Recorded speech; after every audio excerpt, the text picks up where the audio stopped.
Today's episode of the Bill Simmons Podcast on the Ringer Podcast Network. You didn't think you'd hear from me today after that Pats loss, did you? Is brought to you by SeatGeek, our presenting sponsor, the easiest way to shop for tickets. Thanks to the revolutionary grading system. Football fans, for $20 off your first SeatGeek purchase on NFL tickets, use promo code BSNFL. Download the SeatGeek app or go right to SeatGeek.com. We're also brought to you by MyBookie.ag. They do 100% cash bonuses. Off the bat, you're making money for doing nothing, and they have the fastest payouts, just 2 business days. In-game live betting, the most rewarding player perks in the business, and an all-new mobile site that makes wagering on the go a breeze. Lay down some cash, try to win big today. Join now, and MyBookie will match your deposit with up to a 100% bonus. Visit MyBookie.ag. Use the promo code BillSimmons. Activate the offer. You play, you win, you get paid. We are brought to you by TheRinger.com, where I brought back my Friday football column. It came back. It rose from the dead. And it's about 1,500 words longer than I'm going to try to aim for it every week. But had a lot to say about the bizarre nature of the NFL offseason and how it started to overshadow the actual season. Laid down some picks, changed my pick strategy. I'm just doing 3 or 4 bets every week, including teasers this year. So check that out. It's on TheRinger.com. It's coming every single week during the season through the Super Bowl, unless I get hit by a bus or something. So check that out. Don't forget about the Ringer NFL show, which is heated up this week with Robert Mays and Kevin Clark on Tuesdays and Fridays. GM Street with Tay Frazier and Mike Lombardi. And people have been asking when the next Rewatchables podcast is. We might tape one today. We're debating. We know we want to have one up, and there's like 3 different movies we want to do. I might have to do a Twitter poll to see what America thinks. So stay tuned for that. Follow that feed if you haven't already. One last thing. Larry Wilmore's podcast had old Ringer friends, John Favreau and John Lovett on it, who used to host the Keeping It 1600 podcast for us, and now they're on Pod Save America. That podcast was excellent. I listened to the first half last night. It was good to hear those guys. Anyway, Joe House, Mallory Rubin, coming up. But first, the Rock and Roll Hall of Famers, Pearl Jam.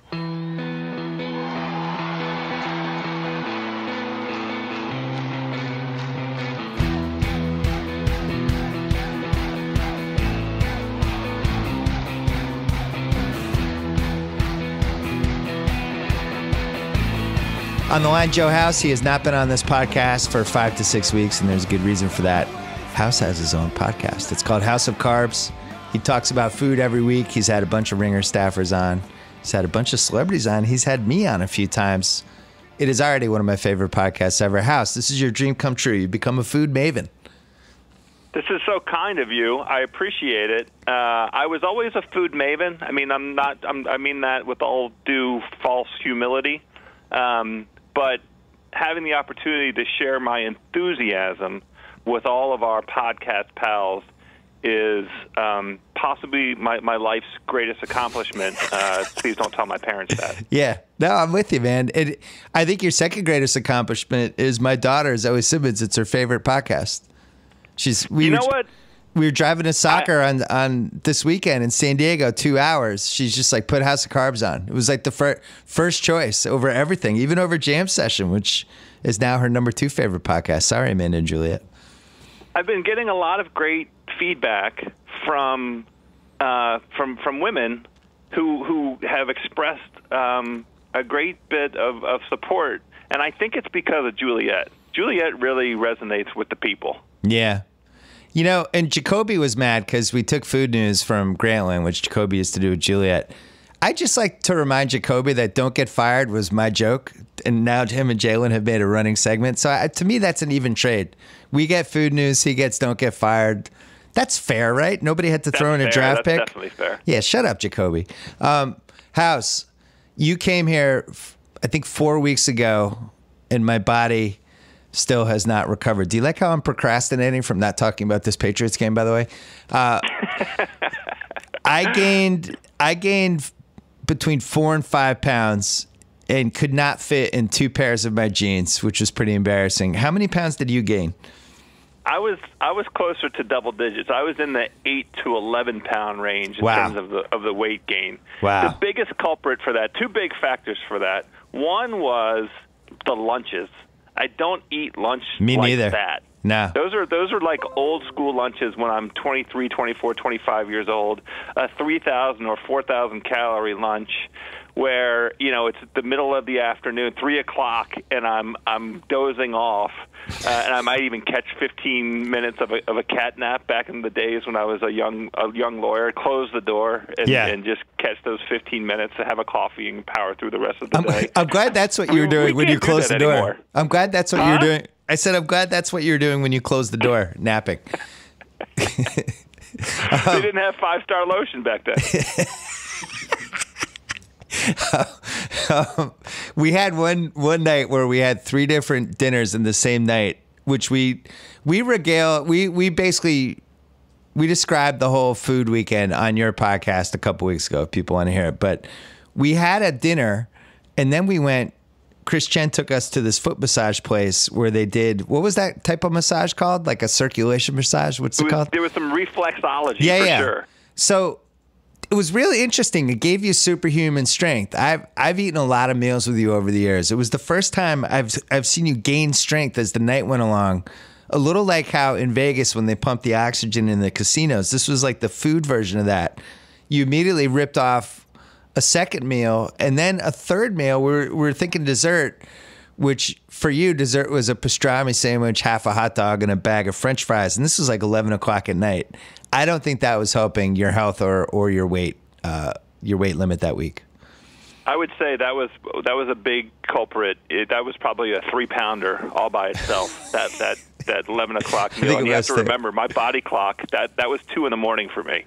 Well, if you love food, it's a podcast for the hungry by the hungry, and again, my daughter's most beloved podcast. Speaking of 3-pounders and 3-pound dumps, I want to talk to you about Kyrie because we have not discussed. You and I have not discussed that in this podcast yet. But the Patriots took a 3-pound dump tonight, and I'm torn about how been out of shape I want to get about it. I was very careful on the Twitter last night, as you call it, the Twitter. I actually thought there's a scenario where if Gronk just catches the second touchdown, they're up 14-0, and they probably win like 56-15 or something. Instead, he dropped it. There was some weird 4th and short calls. I have no idea, none, zero, zilch, why every time it's 4th and inches, they don't just spread it out with 5 receivers and Brady, who has to be 100% in that situation. It's unstoppable. It's always been unstoppable. Instead, they went like conventional, tried to ram the ball down. The Chiefs had 10 guys stacked on the line. They're trying to ram the ball into it. I have no idea why they kicked a field goal. They had 3 4th and inches situations, and they got stuffed twice and kicked a field goal, which is like, come on. Brady missed. Brady was really bad. I'm not going to panic about that yet, but he was just bad. Other than the long throw he connected to Cooks, his balls were sailing high. He missed open receivers the whole night. He looked uncomfortable. He had a pass that he was 2 yards over the line, which was unconventional.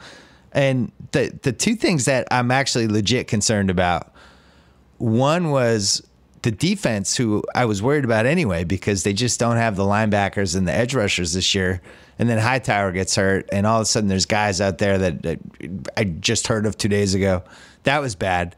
I did not understand why Andy Reid was waiting basically 3/4 of the game to run swing passes and wheel routes to to Kareem Hunt, who I don't think we had a linebacker who could have defended him. That was one thing I was worried about. The other one, I thought Gronk looked like an old man last night. He looked like a Aroldis Chapman trying to cover first base. He did not have the same explosiveness, did not seem to have the same coordination. It just seemed, obviously he wasn't drunk, but it seemed like he just seemed uncoordinated and aging. You watched the game. What was your biggest takeaway watching a team that you don't care about?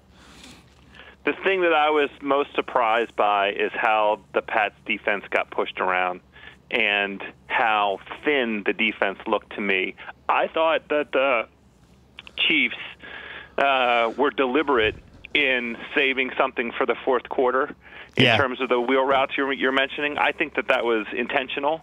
They kept running that shovel pass thing to Kelsey, which, had kind of mixed success, but it was success more often than not.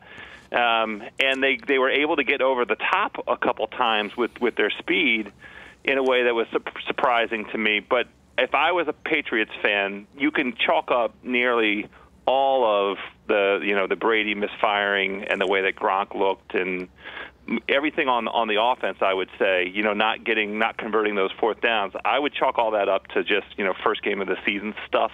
And I agree with your point that if they'd gone up, if the Gronk catch had been allowed, they would have been tough to beat.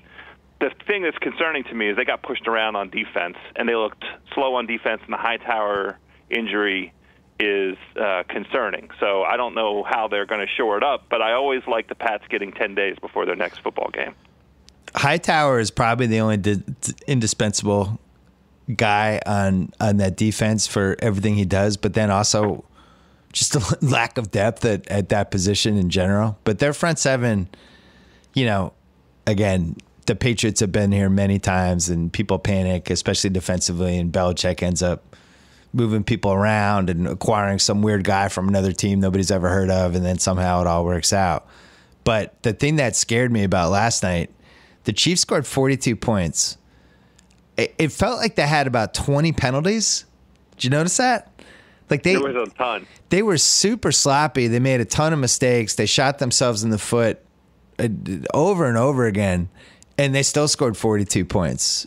And I didn't even feel like they played that well, other than Alex Smith connected some passes, and then their offense got going in the second half. But if you're a Chiefs fan watching those first three quarters, you're like, oh, my God, we're completely blowing this game, giving it away, or you're blaming the refs. The call seemed pretty fair for the most part. But their penalty advantage at one point was like 13-2. And yet they still won the game by 15 points. And if you're in the AFC, you just you're keeping your fingers crossed now that Brady looked like a 40-year-old man last night, and that's not an accident because he's 40 years old. And he really is 40.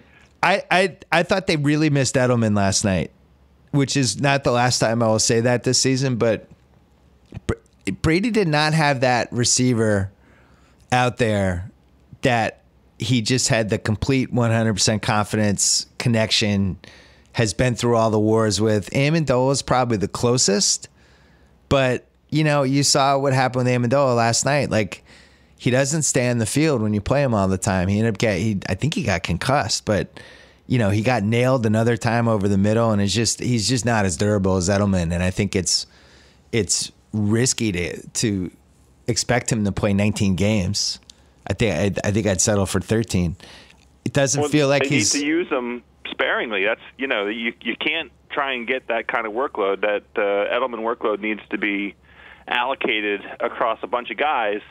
You're absolutely right that they looked slightly discombobulated by TB12 not having his number one guy. Surprise, surprise. Right. He was hurt 2.5, 3 weeks ago. So they don't already have the answer. I'm not really that surprised by it. It goes further than that, though. The most important thing he's had for 15 years, his success and failures, it's always been that slot guy that he completely trusts. And first it was Troy Brown, and Troy Brown had an awesome run. Then they didn't really have anybody for a couple years after Deion Branch left. It was really Deion Branch left for 1 year, I guess. So it's Troy Brown, Deion Branch. Deion leaves. You really felt it that year when they probably should have won the Super Bowl, and they just didn't have that receiver. Welker comes in. He's great. Welker gives way to Edelman. He's great. This is really only the second season in the last 15 years that Brady doesn't have that one guy who's like, it's 3rd and 7. They're doing this. He just kind of looks over at his dude, and that guy knows exactly what Brady's thinking, and then it happens. You would think he would have that connection with Gronk. I don't know whether Gronk's banged up or whether Eric Berry just is great and shut him down, and Eric Berry ended up getting hurt at the end of the game. But Gronk was not open in that game. He just wasn't. Even the plays that he made, there was somebody draped all over him every time. It was an atypical Gronk performance. I didn't think the Chiefs could cover Brandon Cooks. and was frustrated that Brandon Cooks, I don't know how many catches he ended up with, but he also drew, I think, 3 flags. But just in general, like, it seemed like a game just unleashed Brandon Cooks. Maybe Brady doesn't feel 100% comfortable with him yet. I'm concerned, though. I think, between Brady's age and the defense, people are saying the Pats are going to go undefeated. I think there's real reasons for concern. Now, the good thing is for the Pats, they're in the AFC East, and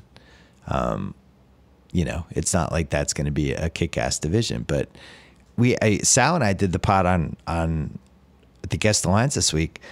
It was minus 550 to win the Super Bowl. All 31 teams other than the Patriots. You could have every team for minus 550. That seems like one of the great bets of all time now, right? Is it still available? Where is it? No. Hold on. The odds I need that. I want that right now. The odds have definitely shifted on that one. Son of a... What is the number one thing you're excited about with this football season, other than gambling? That's it. Only gambling. I live for the gambling anymore because I don't have a local team to root for. So all I root for is my bets. The single most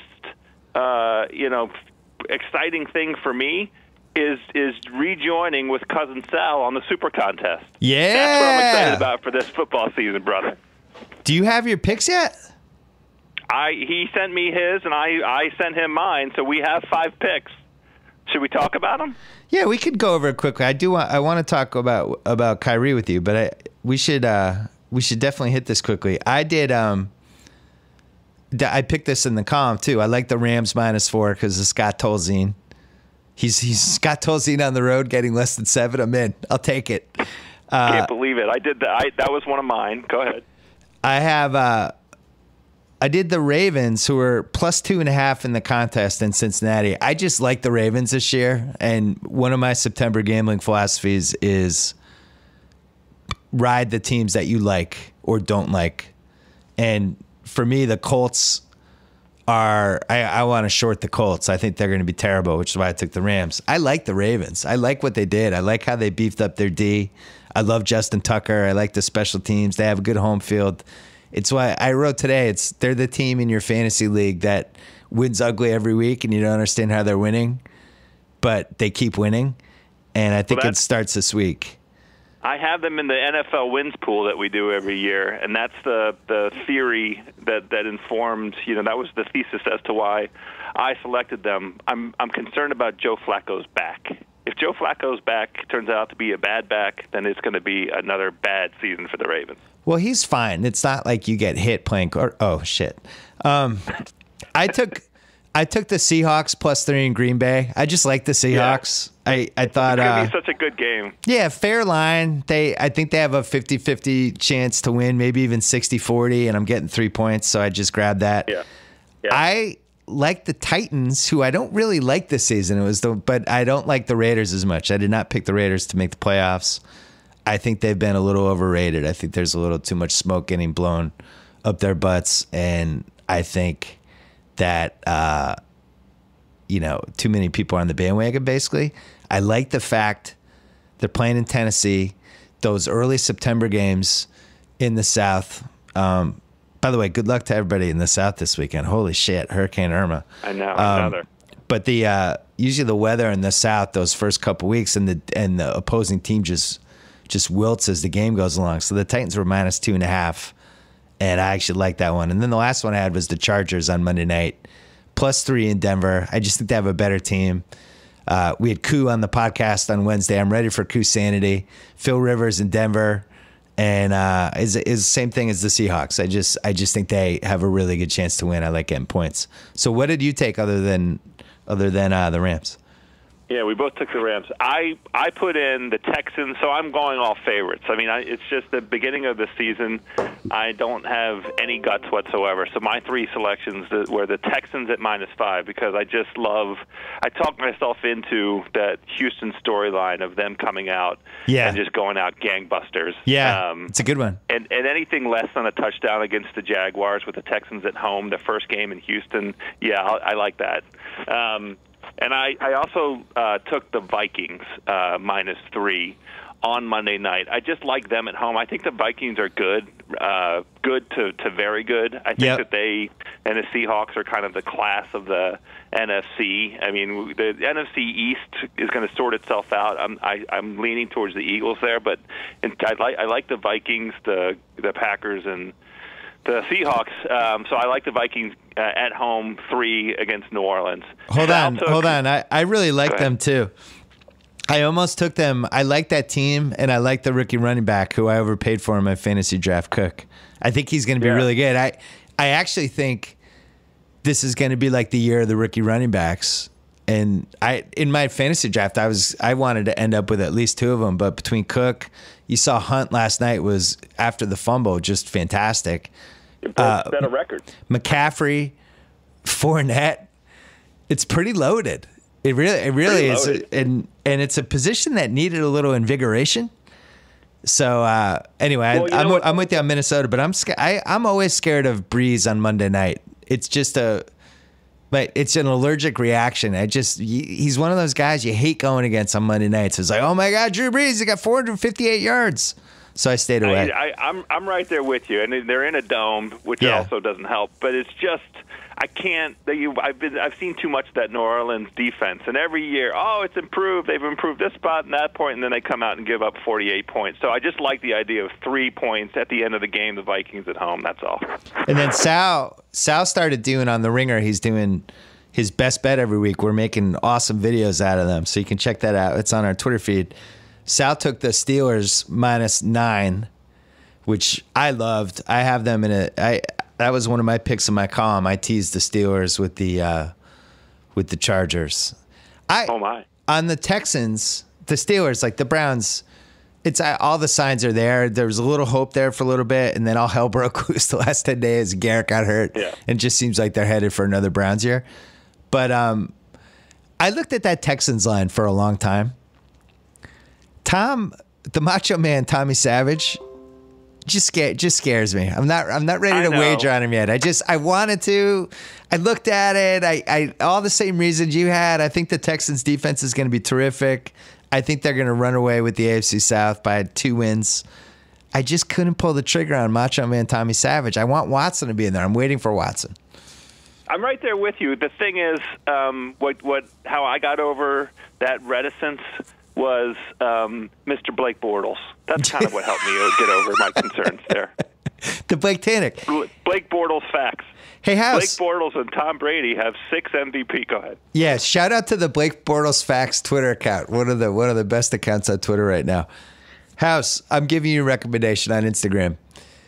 There's an account called Drunk People Doing Things that is basically somebody took all the videos I took in college, and now they're just putting up fresh 2017 versions 3 or 4 times a day, and it is outstandanding. And are they a sponsor? No, they are not a sponsor. Can we have them be a sponsor of House of Carbs? I want to sponsor them. It's up my alley. I want to sponsor them. It's just tremendous. It's people jumping off a deck into a pool, but somehow hitting a table, and nobody really getting hurt, but like people just throwing up on each other, and it's just all the stuff from college that we miss that is now captured on this account. It's hilarious. Anyway, speaking of gambling, House, DraftKings, 1 week fantasy football. They're hosting a $100,000 contest, totally free to enter. One big wrinkle this year: if you draft the perfect lineup, you can win $1 billion. DraftKings. Billion with a B? Yeah. Lots of ways to play. You can choose between public contests with big cash prizes, private contests where you can compete against a group of friends, or my personal favorite, single entry contests. Each person can only enter one lineup. They have beginner and casual contests where you'll play against people of similar skill level as well. The best part about DraftKings, draft a new team each week without any commitment. Go to DraftKings.com right now, or go to their app, the DraftKings app. Use promo code Simmons to play in DraftKings free Week 1 contest with $100,000 total prizes. Remember, if you draft the perfect lineup, you can win $1 billion. That's promo code Simmons. Eligibility restrictions apply. See DraftKings.com for details. I do DraftKings every week, but I mean, I like fantasy on DraftKings more than I actually like real fantasy at this point. Real fantasy is just everybody has the same picks or the same sleepers and the same opinions, and the draft I had on Tuesday night, like Le'Veon Bell went for $71 and David Johnson went for $69, and somebody took three $50 receivers, and it's like everybody has the same information.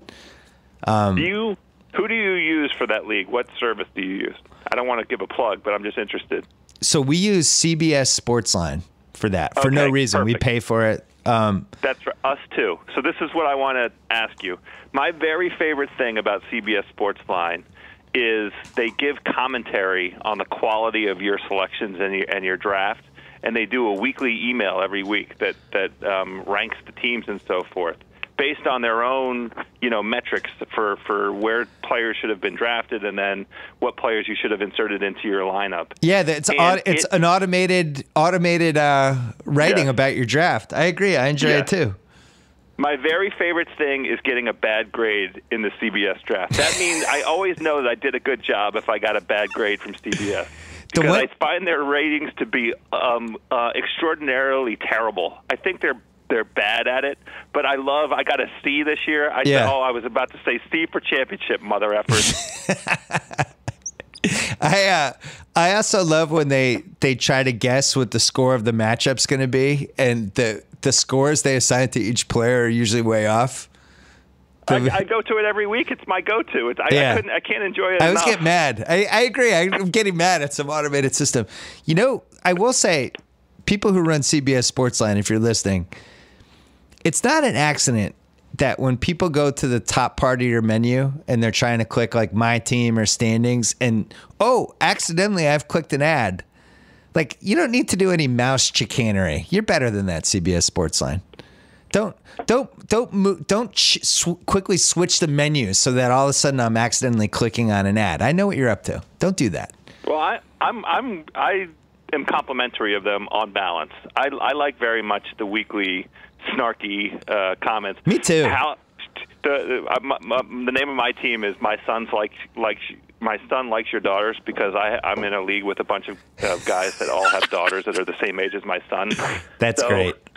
Yeah, so I love it when it comes up. My son likes your daughters. Could have won this week. Could have beaten. Am I allowed to say grabbed pussy? Sure. Why not? Well, that's one of the teams in this league. We'll just bleep it. The grab P words. We could say that.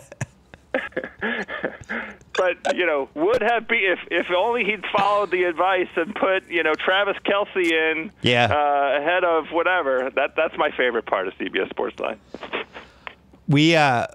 We switched to a different service, I think 2 years ago, to quote unquote save money, and all of us just hated it, and we had almost a revolt against Jamie, the guy who was running the league, who stabbed me in the back on Tuesday night and tried to vote me out, and I had to win a Connect Four job. Oh, my God. Yeah, Jamie. Has it been publicized? Did you do Twitter and Instagram on who got kicked out? Yeah, I beat Kyle in Connect Four to stay in the league, because Jamie, who I've known since he was 16, and have helped him every step of the way, he decided to ram the Arya's sword into my back. There'll be payback. I'm waiting. Unbelievable. Tate, if you ever do anything like that to me, you made that kid's career. I will run you over in a car. Let's talk about Kyrie really quickly. Give us your thoughts.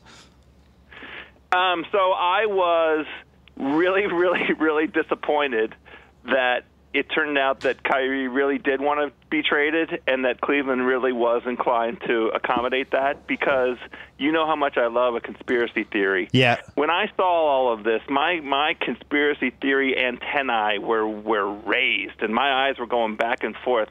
I preferred to think that whole thing was a play by the worldwide dominator LeBron James to create the narrative. He learned a very important lesson with the decision, and he was not going to repeat that mistake. And he now has all of the infrastructure in place between his management team, the agency, the representation of players, and his own PR firm to put out a story with an intended desired effect that's going to put him in the very best light. I thought he was creating the story that was going to give him permission to go to L.A. next year. That's what I thought that whole thing was about. And I thought at the end of the day, Kyrie would stay in Cleveland and that there was some payoff for Kyrie behind all of this, that some inducement that LeBron could offer Kyrie, but that the intended effect of showing the Cavs management to be bunglers, which really doesn't need much in the way of furtherance after this summer because of what happened with Griffin and all of the, they didn't make any moves. But I'll be goddamned if I don't remember the young man's name who is the successor to Griffin off the top of my head. He might be the GM of the year for that trade for the swindle that they pulled off against the Celtics. Swindle. It was a swindle. Kobe Altman. Swindle. Okay. Kobe Altman. Sorry. Let's hear why you think. That was like a 3-minute monologue leading. You buried the lead. You thought it was a swindle. It was a swindle. The reason it was a swindle is because the Brooklyn pick was supposed to be the compensation for little guy's hip, for IT's hip. Everybody knew that IT had a hip problem. He didn't play in the playoffs because of his hip problem. Yeah. And we knew that it was something that was going to linger into the beginning of this season. So the only reason that the Celtics had to include the Brooklyn pick without any protection whatsoever was for the purpose of, sort of buying Cleveland's agreement to hold their nose and approve the trade, notwithstanding whatever came out of the physical. Yeah. That's the point of the unprotected Brooklyn pick. Yeah. So they got to that point. They were right on the brink of it, and they were like, you know what? We want a little bit more. They got a second rounder. Went over and gave it to him. Nah, they gave him a second rounder. Who cares? Look, they got more. They got more. That's the point. The whole thing was fine. I was willing to, concede to the Celtics that Brooklyn pick unprotected. I think Brooklyn's going to be terrible again this year. I don't buy the narrative that they're slightly improved and the East is much worse. So Brooklyn might end up, that pick might not be a top 5 pick. That pick is going to be a top 5 pick once again. Let there be no doubt. So I think that was a really, really valuable asset that Cleveland now has and can move in so many different directions. That was totally fair compensation for Kyrie. I mean, the fair trade was just Kyrie for IT straight up. And if IT didn't have the injured hip, that would have been a fine trade. But all the other pieces, I mean, come on. Kobe killed it. Well, if IT was completely healthy, I think the trade would have been Thomas, Crowder, and maybe Boston's 2018 pick and a second rounder, or who knows, or maybe the Memphis pick, whatever they had. But, you're getting 1 year of Thomas, and we have no idea when he's coming back. That feels like a problem. You mentioned the Brooklyn pick. So Vegas has, and I don't want to step on our magical over-unders podcast that we do every year. But Vegas has their over-under at 27. They have Atlanta under that. They have Chicago under that at 22. They have Sacramento at 27.5 and Phoenix at 29. So Phoenix at 29. Yeah, that seems a little high. When are we going to get on that one? Somebody in the well, we already made our bet. We should tell America.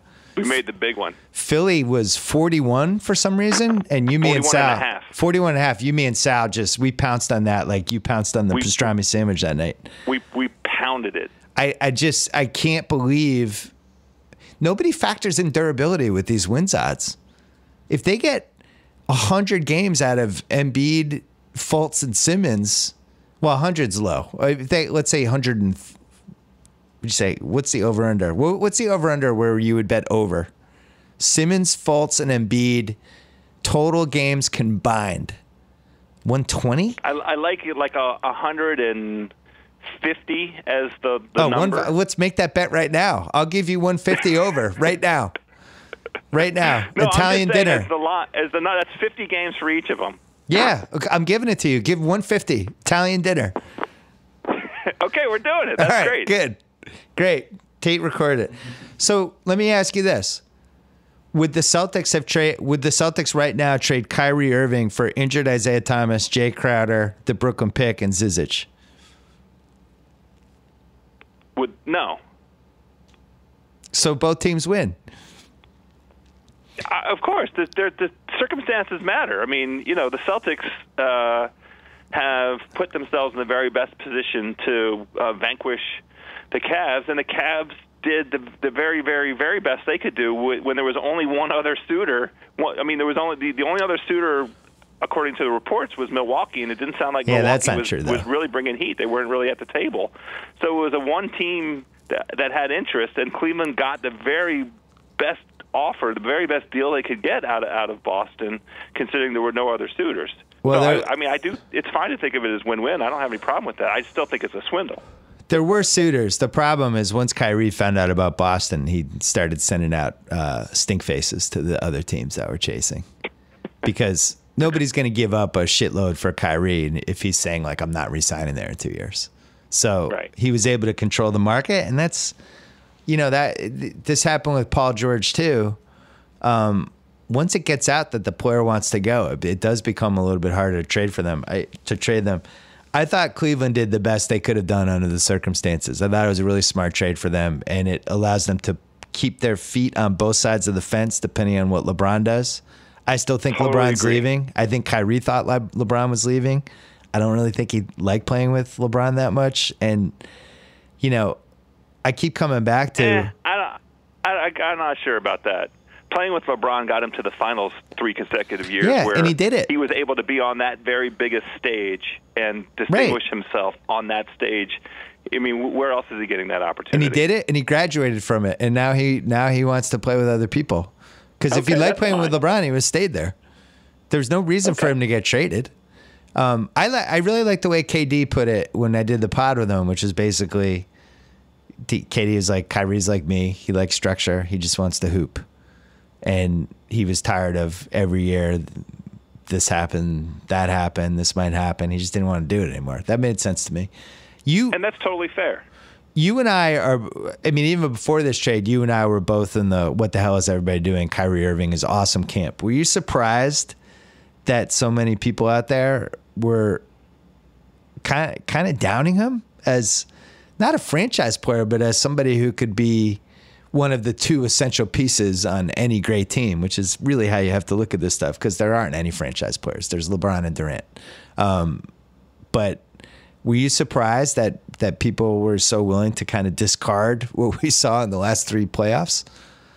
Well, the problem is, and we talked about this a little bit, me, you, and KOC had a podcast where we were trying to compare the merits of John Wall to Kyrie. I just think it's impossible to separate Kyrie out from the Cleveland situation and get a really good assessment for who he is. I mean, you can run the numbers for how he looks on the court without LeBron and how he looks on the court without K-Love.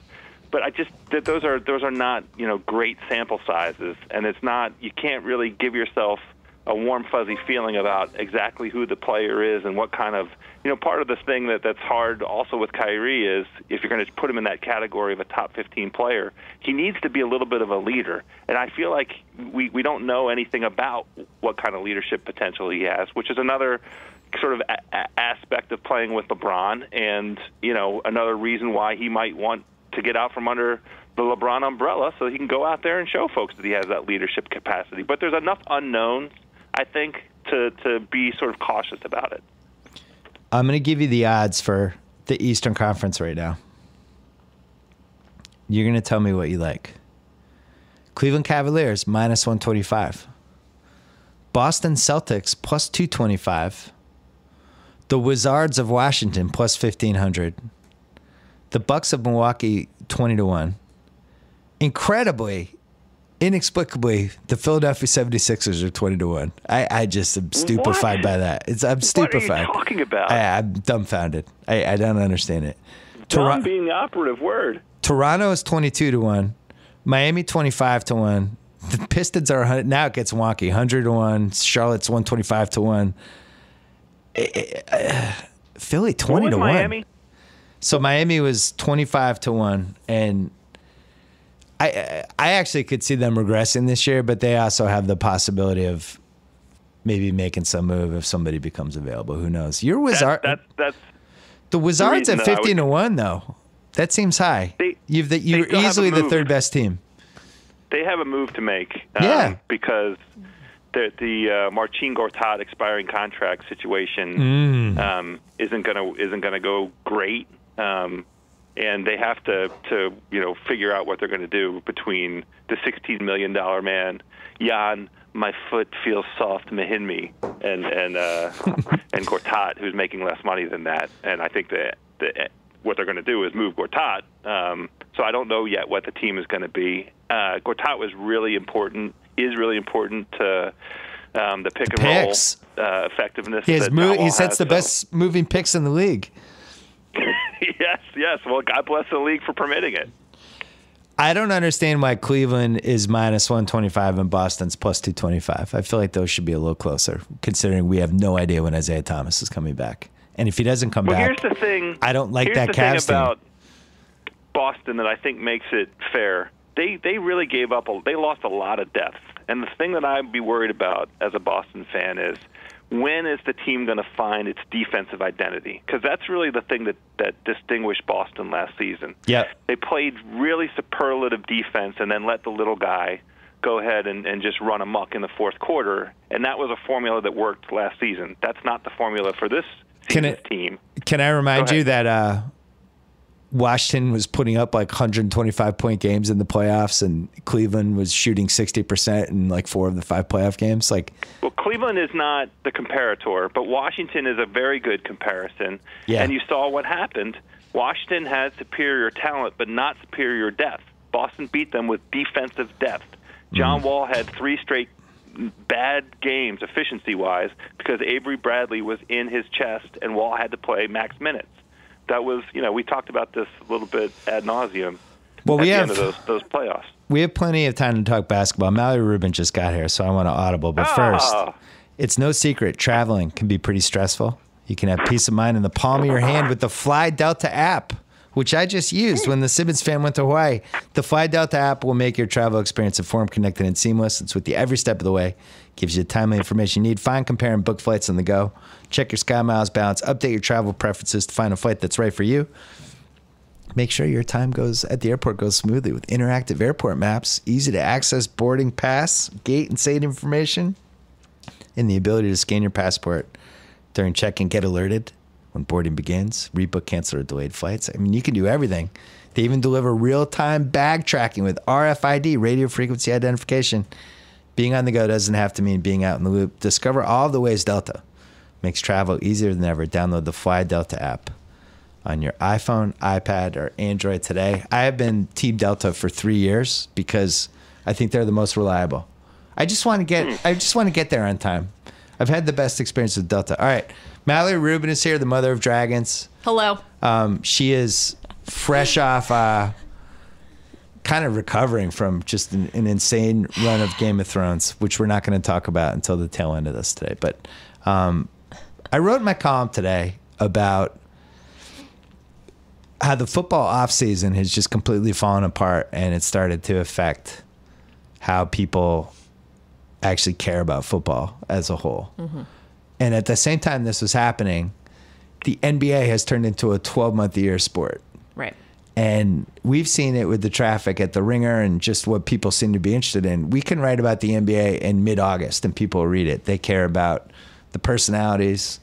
They care about stupid stuff like who's the social media MVP, some random pickup game that was being played in New York City. The fact that LeBron posted some Instagram post of him working out. This is all stuff that is just constantly going. Like I read this piece yesterday about House of Highlights, which I think is a fantastic Instagram account. And kudos to Omar, 22-year-old maniac. But he's basically saying House of Highlights is by far the biggest traffic for them, and what they go all in on the most is NBA. It's like NBA, NBA, NBA. The NFL, like last night in the pregame, they ran this clip. It's like touchdown celebrations, and they showed like 4 or 5 guys like, here's my touchdown celebration. It was like the NFL's awkward way to seem personable and have a connection with fans, and yet they don't. And I wrote about in my column today, I was writing about Aaron Donald's holding out. He's probably the best defensive player in the league. Nobody's having an Aaron Donald conversation. It's like, oh, you think Aaron Donald's? That's not a conversation happening in our office. But if Kawhi Leonard was holding out, our office would be talking about this for 5 weeks. So, Mallory, what do you think are the reasons why the NFL offseason is dying other than the obvious? Well, first, just to reply to that last part first, Kawhi Leonard is also... He's on the Spurs, right? And Aaron Donald is on the Rams. Fair and point. People don't care about the Rams. And weirdly, they care about them less now that they're in Los Angeles than they did before. Maybe Anthony Davis would be the right thing, right? He's a top 10 player who's on New Orleans who's not going to do anything. Right. And so even then, even if an NBA star is on an irrelevant team, that player is one of a handful of guys on that team who people know and care about and doesn't wear a helmet, right? That's a big part of it. The endorsement deals obviously are a big part of it. You just see these guys in the NBA constantly. People read about football and engage with football year round, but part of the problem obviously that the NFL is facing, and there's no like easy way to talk about this, is that most of the NBA news, and not all of it, certainly, there's some dark NBA news too. There's dark news everywhere in the world right now. It's a dark time in our lives. But most of the football news, or at least a lot of it, increasingly a lot of it, is extremely unpleasant. So the stuff that you're writing about in the offseason is often going to be about the latest CTE study or the latest domestic violence allegation against a star player. It's tough for fans to engage with the sport in that same way. And then when you add the star power and the way that NBA superstars like LeBron or Durant are not only the best at what they do and fun to watch and rewarded for having fun at being good. Like the fact that Antonio Brown is going to get fined or flagged when he's doing the absolute peak of what he can do, scoring an amazing touchdown and then twerking, right? Or celebrating. That sucks. It's hard to engage with that as a fan fully and celebrate it when you know that the person who's participating in it is being punished in some way. Like, that's really tough. I forgot to put him in my column. You just reminded me when you brought him up. He had to go on Dancing with the Stars to become more famous. But that's really, why else would you go on Dancing with the Stars? That's not like, oh, I want to win the dance competition. You're trying to build your brand. There isn't a top house. Is there a top 35 player in the NBA who would go on Dancing with the Stars? Is there a top 50 player? What's the cutoff line for an NBA player who would go on Dancing with the Stars? 100, because everybody runs their own show. I mean, J.R. Smith is Twitter famous and Instagram famous. What number is he on that list? Yeah, I mean, it would honestly have to be like Kyle Korver or somebody who's it's like a role player who has no profile. That's the point, though, right? It's unfair to compare the two in this sense. There are only 10 guys on a basketball court at a time, and none of them are wearing clothing that obstructs who they are, and there are 82 games. So the basketball, it turns out that NBA is absolutely perfect for social media. Yeah. And football has maybe 10 guys or 15 guys. Like if Aaron Rodgers held out, that would be a big story. We would be talking about it all the time. But this brother Donald playing for the Rams, I can live without it. Call me in, it only matters to me in terms of how I bet for or against the Rams. Yeah. That's the only data point that I care about. The NBA basically, as an institution, magnifies and elevates somebody's pre-existing persona, and the NFL stifles it, or stifles it by its very nature, or at times actively works to obscure it. And so the institution itself is kind of working against the height of celebrity somebody playing in it can reach. Tom Brady, you tell me if this is a crazy thing to say, is obviously extremely famous for being the quarterback of the New England Patriots and winning Super Bowls, but he's as famous, or at least a big part of it, is that he's extremely handsome and married to a supermodel and has been modeling and wearing Uggs and being goofy and weird, and also happened to have the underdog story because of the fact that he was underdrafted. And he's been in big games, and he's been around for a long time, and I think that's another issue. Right. You have Priest Holmes for 3 years, he's gone. He's just gone. Guy put 3 of the best years together, and within 2 years he's gone. Le'Veon Bell, 3 years from now, is he still going to be at the height he is now? I don't know. It was interesting on Hard Knocks to hear Doug Martin, who is, like, relatively speaking, as a person in the world, a young man, and in NFL running back standards, ancient, talk about that candidly, like, especially because he has a suspension this year. He was basically, the subtext of his commentary was, wow, that's a lot of time off my very limited clock. Like, when I get back out there, I have to work hard to be relevant again. And I think players are extremely aware of that. Think about the NBA. Like, Damian Lillard, he's going to play. How long does Damian Lillard play? 17 years, maybe? 18 years? Yeah, I mean, he's got at least another 10 to 12 years, we would say, right? If he's a running back, he's, I don't know, an awesome version of Deion Lewis. Maybe he plays 9 years, but these guys just come and go, and there's so much turnover. Deion Lewis right there. I do think, though, the arrogance of the NFL, where they didn't want these guys to become personalities. They wanted it to be team franchise. And you look at the way that they treated Brady with Deflategate, not to bring up Deflategate for the millionth time, but I just don't think the NBA would do that. The NBA would never say, hey, we have a chance to get LeBron James. Like, if anything, they would go the other way and cover up whatever the information. They don't want anything to happen to LeBron James. Like, the NBA realizes that the marketability of their stars is the key to their success. Right. And I really honestly think the NFL for years and years believed the marketability of our logos and our cities and our stadiums and our franchises, that is the key to our success. And all of these guys are completely interchangeable. House, is that too dark?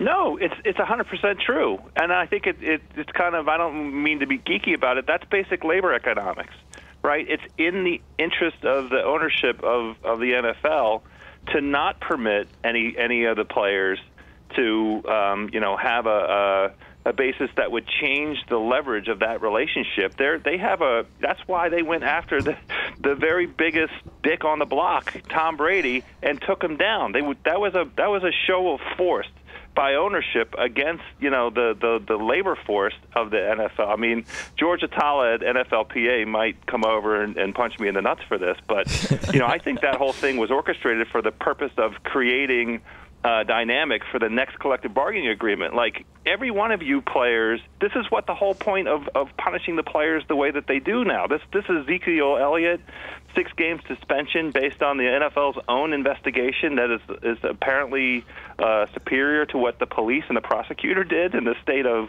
wherever. I mean, I'm sorry, I'm slipping on the state, but that's why this concerted effort to punish the players. They are actively undermining the capacity of the players in the next collective bargaining agreement to argue for a bigger share of the pie, because they're all fungible, they're all replaceable, and they're all in the public eye capable of being forgotten quite quickly, and that's in the owner's interest.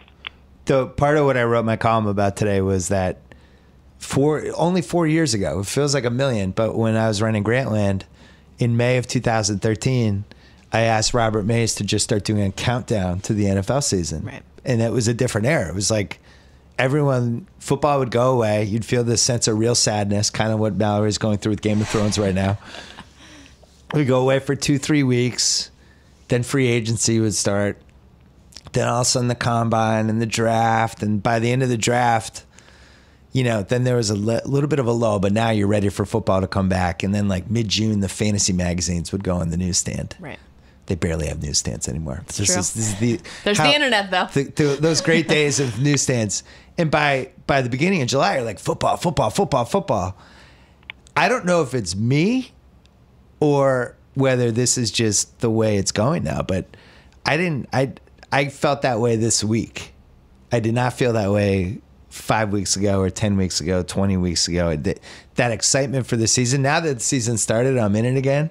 I don't know how long this version of me as a football fan is going to last, but did you feel that, because you've been in the content business, Mallory, for, I don't know, since you got out of college, do you feel the change now in the off season where people, the excitement just isn't what it was maybe 6 years ago? I think so. Yes and no. I mean, I think it's hard to gauge excitement because that is so specific and personal and will vary, from one human being or cluster of fans to the next. But I do think it's there's a correlation. Like, it's partially in response to the fact that there's actually more content than ever, right? So you used to not have the option to engage with the sport year round the way that maybe you would have wanted to. And now there's just saturation. There's so much. Everything is covered basically like the Super Bowl year round, whether it's football or not. Everybody wrote these articles this year about Game of Thrones being covered like the Super Bowl. So it's not even just specific to football, and it's not even just specific to sports. As a consumer in the world, you just have choices constantly. And so maybe you're just now presented with more choice than you ever had. And more passion point choices. Yeah, when you can choose between, going on a deep dive on youth soccer research or reading your wide receiver rankings a little bit early, maybe you choose the youth soccer deep dive because it's something you couldn't have even done before. Yeah. And you know that the football stuff will still be there for you on the regular timeline. So I think people love football. I think it is increasingly uncomfortable to be a football fan, and that's a real factor. But when the Chiefs and Patriots were playing last night, it felt like the only thing in the world people cared about for a minute. And obviously there were other terrible and very important things in the world happening, and that comment does not discount any of that. But instantly, the NFL just assumed its natural position as the dominant cultural and sporting touchstone in the world. And there's a reason that we have 5 pieces on The Ringer about one game. It's because it was really exciting and energizing for people. Yeah. And so I think you'll feel that again very quickly. I think part of the offseason is also determined by who's in the draft, who's in the free agent class, what kind of movement is there, obviously stuff this year you're talking about. How exciting is it to talk about like the Raiders relocating? Is that like a thrilling thing to be talking about all off season? It's like depressing for a lot of people. It's not as exciting as shirtless LeBron working out on Instagram. Exactly. And you can also literally get that exact plot line, should you choose to do so, on Ballers on Sunday night. Like literally, you can just choose a more condensed, entertaining version of the same thing. Yeah. So I think that's are you a 12-month-a-year football fan or a 6-month-a-year football fan now? Just 6 months, only 6 months. I revved up just like you in the last week because I got excited about betting on NFL futures and betting on, starting to formulate a perspective on what teams I like, sort of power ranking wise, so I can try and not go 0-16 the first week of our picks pool, and try and have a point of view on what teams are going to win some games so I could try and win that pool. It's all personal to me, and I love this idea of the curation that we're talking about here because that's the way that I consume football. I care about it only for the purposes of the fun of the gambling and the camaraderie that comes with that. Like all of the circles of friends that I have, I'm still in one stupid fantasy football league, but it's just because I love that group Me too. Of pals. The Ringer one. Yeah, exactly. Oh, I can't wait. I didn't read that story yet. Oh my God. I just want to apologize to you in advance. Mallory was a winner and a loser in the story. To you, someone who maybe thinks of me as a balanced, rational person. The funniest thing about Mallory this in 2017 was for years and years was presented a certain way, both internally and externally. And now the last 4 months, people have seen the real Mallory. Showing you my truest self. You've cried 12 different times on audio and video. At least. You've berated coworkers. Oh, yeah. 2 things to say about that. I can't believe, Mallory, that you're available for this podcast. If Bill Simmons was a better boss, you would be in Hawaii right now. I tried. He tried. I had like an intervention. Not next week, but the following week, I'm going to go see my family. Yeah, we were trying to force her to leave. Yeah. Well, you should be somewhere drinking a delicious Juliet. You know that. Yeah. You know the beverage I'm talking about, Of course, Matt. Absolutely. Who doesn't? Enjoying a delicious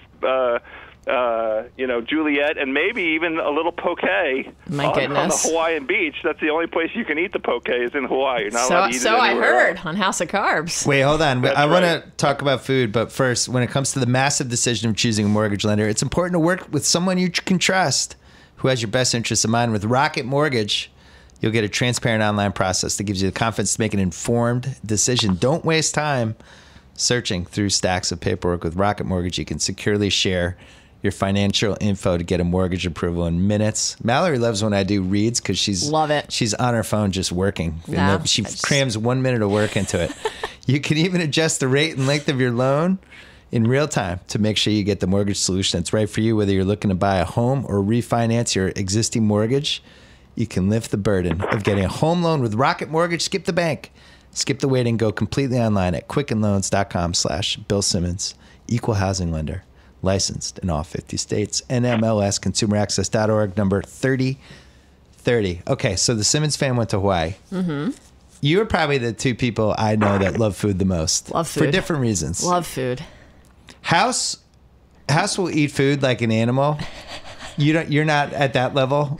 But like I brought you a pie once and you almost melted. Like you just, it's the same level of appreciation. I love pie. So we go to Hawaii. We're in Maui, and there's this part of off of Maui called Paia. Mm-hmm. They have a place called Mama's Fish House. Nice. We'd been told to go to. Mm-hmm. There's a little in there that I didn't realize that looked awesome. But we go Mama's Fish House, and we have this. They have like awesome drinks and all this stuff, but then incredible fish cooked in all these different ways. I end up getting like the mahi crusted in some sort of whatever. House. Oh. I know you love fish. You have my attention. I know you love fish, but when you're in Hawaii and you know like they've pulled the fish out of and they've chopped it up, what's better? Incredible. And you don't feel like disgusting after. You don't have like after you've had like a prime rib or something where you just want to like lie down for 3 hours. Fish you can actually eat and regroup. Is that if you could eat fish for the rest of your life? I'm giving you no other meat choices, anything, just fish. Would you do that? I would 1,000% yes. I have to tell you, and this is something that has occurred as I've gotten older, because you can't do when you're 25 years old with carbs and meat and all the rest of it. I don't and the cheese and everything. I can eat so much fish and not feel any bad after effects. So I can still get that satiation that I desire, that my body is accustomed to. And I have the great good fortune of being able to wake up the next day and get on with the day. I don't pay such a heavy price any longer. But the thing about what you're describing and that Hawaii experience that I find super compelling, and also is part of why I didn't hesitate to say yes, is because consuming fish that way has a sort of existential vibe to it, right? Yeah. Like you're connected to the planet in a way. You're taking this great harvest that came out of the sea. I mean, I can get spiritual about it because I think there's a real spiritual element. Like when I eat prime rib, I am definitely not thinking about what that poor cow went through to give me that wonderful bounty that's on my plate. The fish, I have for whatever reason, this mindset that fish is there for the purposes of providing a harmony between us, the human race, and all those fishes in the sea. We were all working together for the same good outcome. This is and beautiful. I think that fish gave its life for a great piece or great moment to help me wake up the next day feeling energized and healthy and wonderful.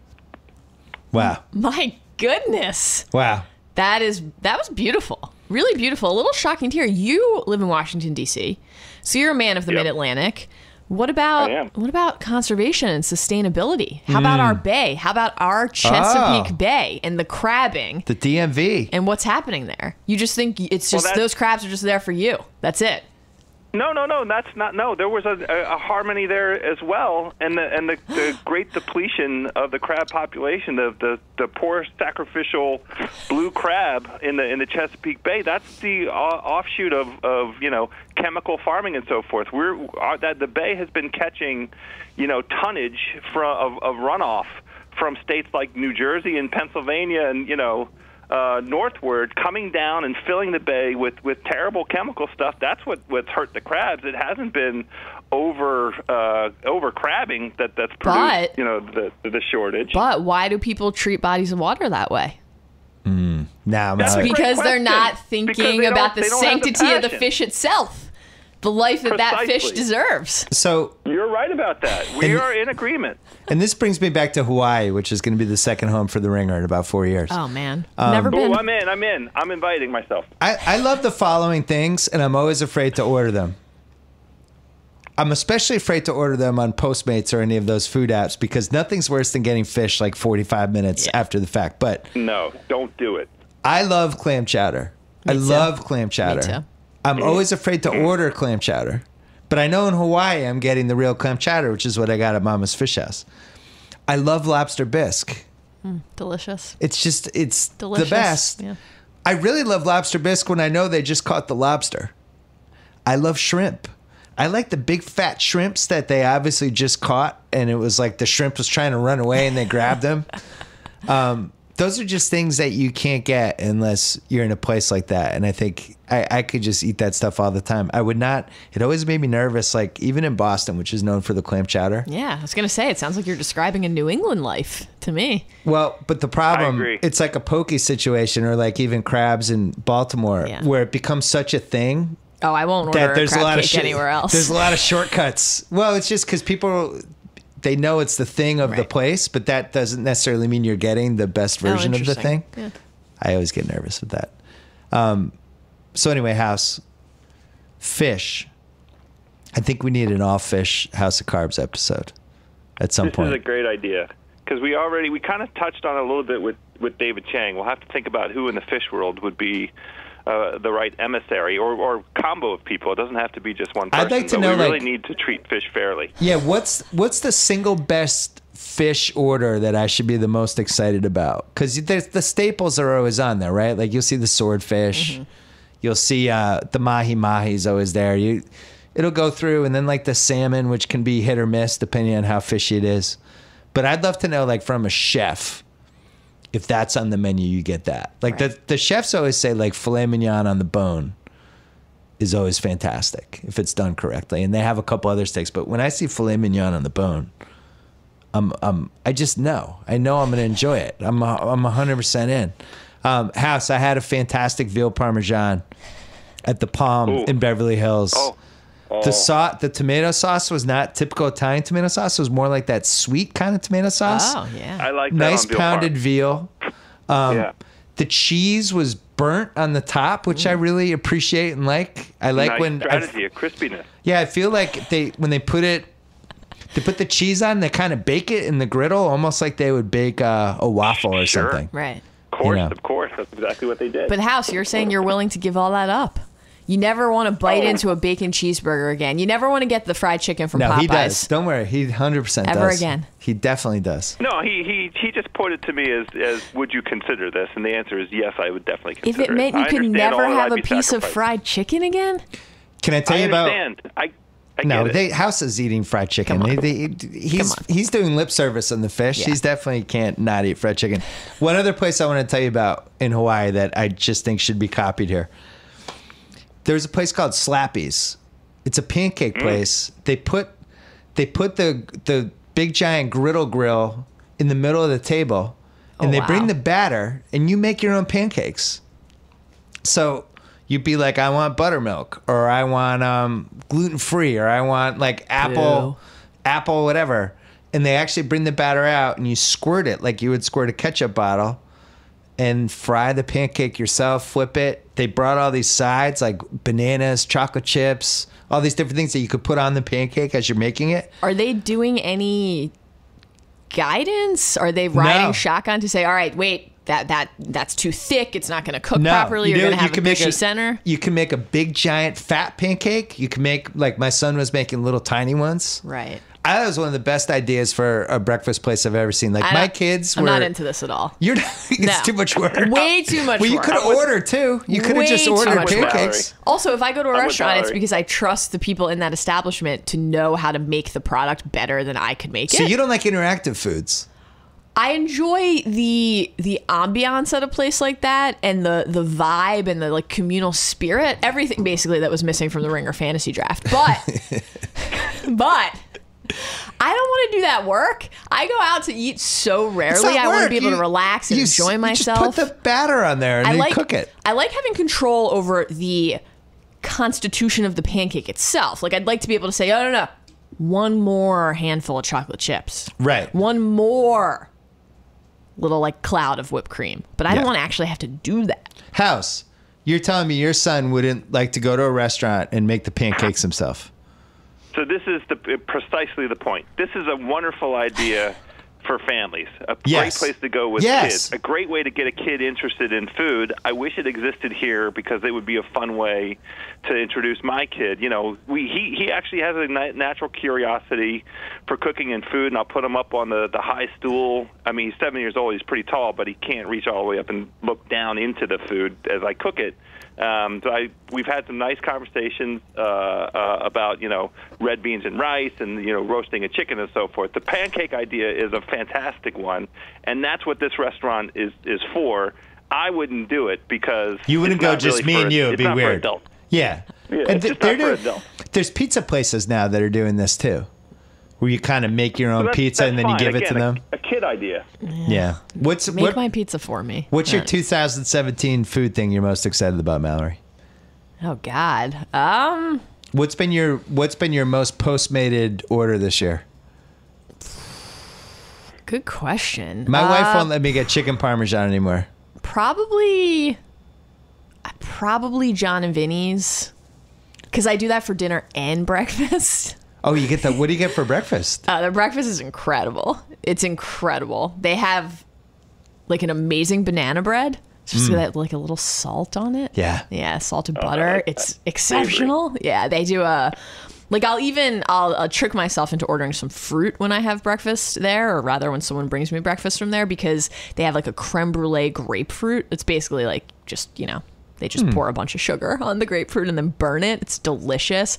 The pecan seeded granola there is outstanding. You get that with some Greek yogurt. I always also get an egg dish, either the soft scrambled eggs with burrata or the fried eggs. Soft scrambled eggs with burrata. Incredible. What do you think of that house? Absolutely outstanding. It's delicious. And they have like a thick, hearty, crusty bread that they grill. It's delicious. Also, they have among the best bacon I've ever had.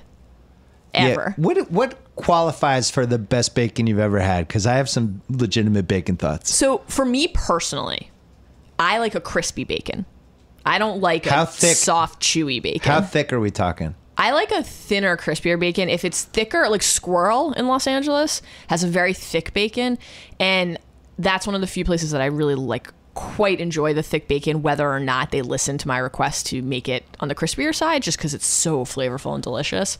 My one thing about the thicker bacon is if you get a really fatty piece and it's not cooked the way you ask, that can be kind of a tough experience. So that's a steakhouse thing where they're like, yeah, we make the bacon, they bring it, and it's just loaded with fat, and you never know that. I like the thick, non-fat, a lean cooked. I like my bacon cooked. Have you had breakfast at Republique?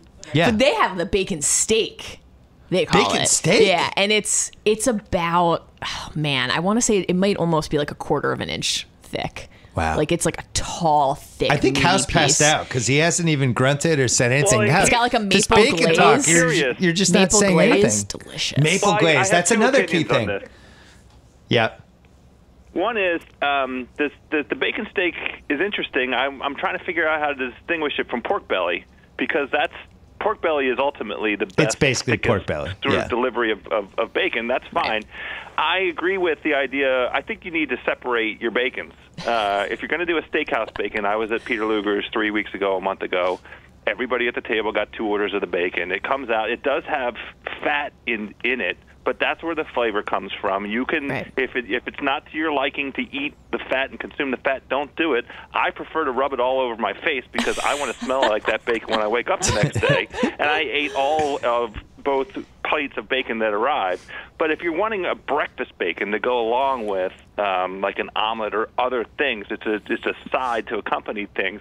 I'm in the school of Rubin. I subscribe to the Mal school, which is, you know, a crispy, thin, just as a delivery mechanism for something that's salty and crispy to go along with something wonderful like eggs or a delicious, you know. What's you all want the crunch? I mean, come on. You want the crunch. You want the bacon texture. Cheese. Come on. You know what I've come to grips with? I went through the turkey bacon because it's healthier. Come on. You know what? No.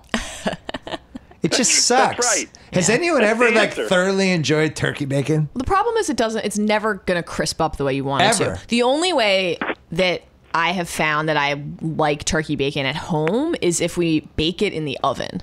Ooh. instead of using a skillet, because you're never gonna be able to fry it the way you want to. You just aren't. It doesn't have the fat content. But if you bake it, it's interesting. That's right. That's how I make all bacon in my house. Oh. It goes in the oven at 400 degrees. There you go. Where do you guys stand on candied bacon? Because I had that at Slappy's. They had normal bacon and then candied bacon, which was a little sugary. Slappy's. Which, of course, Ben Simmons, between that and the pancakes and the syrup, Ben Simmons was Cornelia. Was it sugar? Was it chocolate? Was it just like a maple kind of coating? No, it seemed like a maple sugar. Like they put the bacon and then they cooked it in the maple sugar. Is it chewy or is it really No, it was crispy? same bacon, crispy. It was interesting. I liked it.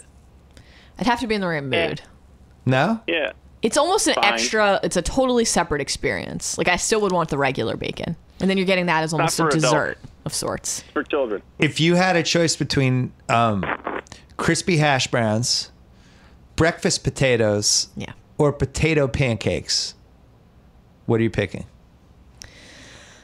I'm always going to pick breakfast potatoes over crispy hash browns.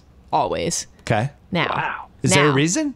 I think almost always better seasoning. Almost always better seasoning. That's a good point. Too often with the crispy hash browns. Now, if you're at a place where you know they're delicious, that's a different equation. But if you're just going into a new diner, you want to try it out, I think the hit rate is higher on the breakfast potatoes. Too often the crispy hash browns are just kind of just taste like grease, which is the same problem potentially. They with rush the latke. hash browns. Yeah, with the potato pancake. Now, I'll speak as a member of the tribe here, as a chosen person, as a Jew. You have to know. There's a quality control. Yeah, you have to know. Like I always ask MOT myself, would Mallory Rubin sign off on this latke? Would Grandma think that this is a suitable presentation? This sounds like my Aunt Jen with meatballs. I always judge my meatballs by whether my Aunt Jen would have approved. I'm more likely to be disappointed by a potato pancake than I am to really enjoy it, even though I love them in general. That's so funny. I'm the opposite. I've never been disappointed by a potato pancake. If there's sour cream and applesauce, I'm just happy. They're too bland often. House, be the tiebreaker. You need some onion in there. Well, this isn't going to be helpful. I would choose, and this is exactly what I would do if I walked into a breakfast place I'd never tried before. I would order both the crispy hash brown and the potato pancakes. I would leave alone the the breakfast potatoes. Yeah. The crispy because it's worth the gamble to me that the crispy hash browns are done properly, which is crispy and salty. And the potato pancake is a separate thing altogether. You kind of hit on it a little bit, my friend Bill Simmons. It's a nice vehicle for other things that might be on the plate, and if it has the right consistency and is kind of thick enough, I love a little dollop of sour cream. You know what else goes wonderful with the potato pancake? A little hot sauce. You could put a dab of your Cholula on that guy with the sour cream, a little bit of heat with a little bit of cool, and that's a nice bite, and you might cram a little scrambled egg in your mouth at the same time as that bite. That's a nice bite of food right there, and that's why I would get both the hash browns and the potato pancake. The breakfast potatoes are the best vehicle for the hot sauce. I think she's true. right. So if you're right. interested That's in the a hot fact. sauce experience, you have to get the breakfast potatoes. I will say that couldn't agree more. what it really comes down to is I really like the sour cream and applesauce combo. I hate sour cream. Yeah, so that I like the applesauce. I like I sour like cream, not applesauce. I like And the other way. pierogies too. My kids eat pierogies. Sure. Love pierogies. Yeah, My of course, wife that will makes sense. my wife will boil them first and then cook them in the pan. So you get a little brown on Yeah, both sides. get that crunch, get that crisp. The kids love that as well. House, where do you stand on corned beef hash? The best corned beef hash I've ever had was at the Heritage Diner in Worcester, Massachusetts. Yeah, you introduced me to corned beef hash. I did. It wasn't a big thing on the diner menus down here when I was going around as a high school. Mallory, that's student. how you know you've been friends for a long time when somebody beautiful. says you introduced me to the corned beef hash. beautiful. Like I introduced him to his third girlfriend. It's beautiful. Go ahead, House. I'm sorry. I'm not going to talk about what girlfriends you may or may not have introduced me to, but the corned beef hash was better than all of it. And I'm very happy to have corned beef hash in my life the last 25, 30 years. It's a hit or miss it's order, wonderful. though. It can be Yes, corned beef hash exactly. can mostly be in the wrong hands when it's Yep. done correctly. Some people will go too far with corned beef hash and actually like really try to make it with real corned beef, like fried and potatoes thrown in, and then it just ends up being two things that are kind of separately together. Right. I like when it's a little bit old school. It's a little bit, I'm not sure how long it's been there, but it's fried. Okay. So you want kind of the TV tray dinner version of it. But the well done version of that. Interesting. Yeah. It's something that I've got as I've gotten older. It's tough to start the day with a big thing of corned beef hash. I can't say it's a big part of my life. Should I invest in it more? In an omelet, I think, is the most intriguing way to eat it. Interesting. Your little cheese. That's a great entryway. What cheese pairs best? I would say provolone. Something that's not overwhelming. I agree. A neutral cheese. A neutral cheese. Interesting. Neutral cheese. House, what's the best thing you've eaten since I've seen you? Ooh, that is a great question. I ordered bucatini every single night. I was down in Orlando, Florida last week, inside the confines of the Mousetrap. I took my 7-year-old on a wild and wonderful Disneyland tour. We stayed at a great hotel, which, honest to God, was the saving grace of the whole effing trip. I wanted to kill myself at the end of each day, and then this hotel, we'd return and be like, amen. Yeah. This is a little bit of adult time. A martini and a bucatini. I ate the bucatini every single night. It was prepared. It was alla amatriciana. I botched it. Everybody on the Twitters get at me. I don't care. Alla amatriciana, which is with the pancetta, with the onion, a little red pepper flake. I would permit a small shave or two of the Parmesan on top, but I mainly wanted it for that acrid, spicy, salty mouthful, and the pasta was obviously cooked perfect al dente every single night. Wonderful, wonderful meal I had. Sounds delicious. Sounds amazing. John Vinny's excellent bucatini. House of Carbs, we had House, me, and Craig Gaines. The chief. Ringer copy chief. The chief. We haven't run it yet. It's about sports bars, and it's a podcast where we realized Craig Gaines should be just called the chief. He'll love it. I like to call him Dad. Dad's also good. I feel like Chief he's Dad. the office dad. So he just, especially when I'm with an intern or a young person in the office and he walks in, I like to say, "Hey, Dad," really enthusiastically and embarrass him. So we have that. What else do we have coming up in the House of Carbs house? A whole slew of guests in the queue. I feel like I probably shouldn't. Yeah, don't say it. Don't tell. Naming names, but we have a bunch of people that you've heard of before coming on Good. House of Carbs to talk about their particular pursuits and interest and commitment to the food game. So please check us out. Last thing, you have 30 seconds to give your review of season 7 of Game of Thrones to Mallory. Oh no, this is hard. Too much pressure. I just used 10 seconds. I have to say it felt most, to me, forced. That's the word that I use. Yeah. I knew that they had to accomplish great big things, but in each episode, to accomplish all that they did should have been 2 hours to 2.5 hours. I would have indulged a movie-length version of each one of those 7 episodes to walk me along. I just couldn't get over the effing Raven, the pacing, flying back with the instant news like it was a goddamn email. And I had a really hard time with the dude running from the White Walkers to the big wall. You're the fastest. I mean, come on, son. Give me something that I can work with. Let me try and believe it a little bit. They did a great job of that all the way up until this season, and they just felt like they crammed too much in. So I'm sorry. House, on a scale of 1 to 10, how satisfied were you with John and Danny's sex scene? It was a 3. Whoa. Yeah, it was like a 2.5. Not nearly enough Danny. Interesting. 2.5. 2.5? I think Benioff and Weiss, this is where they really slipped. First 2 years, they're like, we're owning the sex thing. We'll cross a couple lines. Like, just be on your toes. And now it's become conventional. They're tiptoeing. They haven't really thrown the gauntlet down in a while. Feel compelled. They can't turn it into self-parody, and I understand that. But, I mean, Danny set a bar. She was an 11 out of 10. Her and that Dothraki genius. Unbelievable.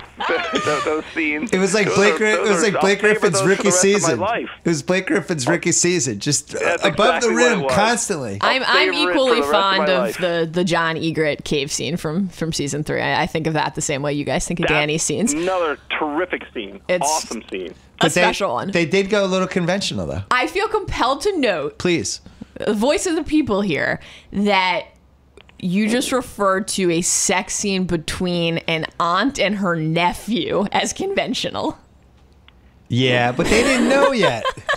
They don't know. They weren't sure. We know. The way that they were splicing back and forth between scenes of Danny and John together and the Rhaegar John dad reveal to really hammer home for you what was happening, what was transpiring there, and what the fallout is going to be for those characters when they realize that. Sure, that's not like a clear shot of tits, but it's something. House is heavy breathing now. I've been watching 3 years of Jamie bang out Cersei.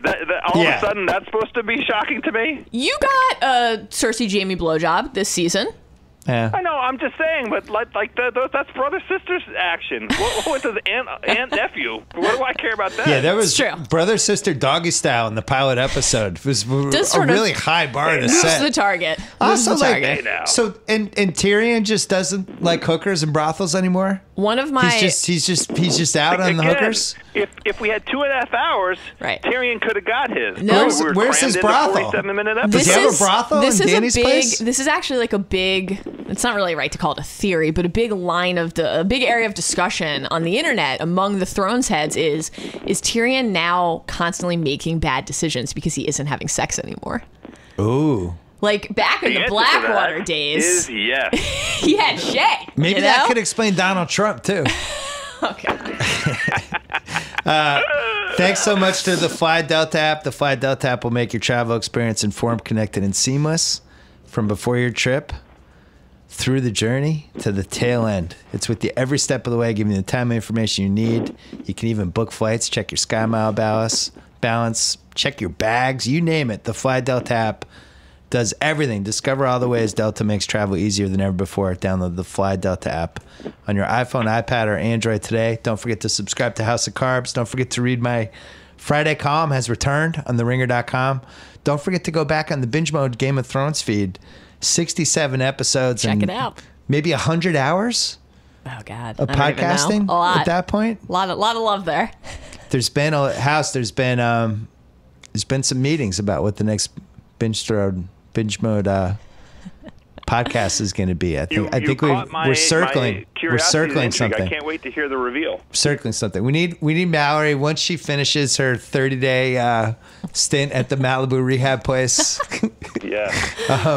She's going to be there, celebrity rehab. I'm ready. She's going to go through, and then when we see the light flickering back in her eyes, we're going to unleash her on binge mode again. I miss Jason. I miss binge mode every second of every day. I'm ready. Put me in, coach. Enjoy the weekend, everybody. Stay safe, everybody in Florida. Thanks, House. Thanks, Mallory. And we'll be back on Monday with the BS Podcast.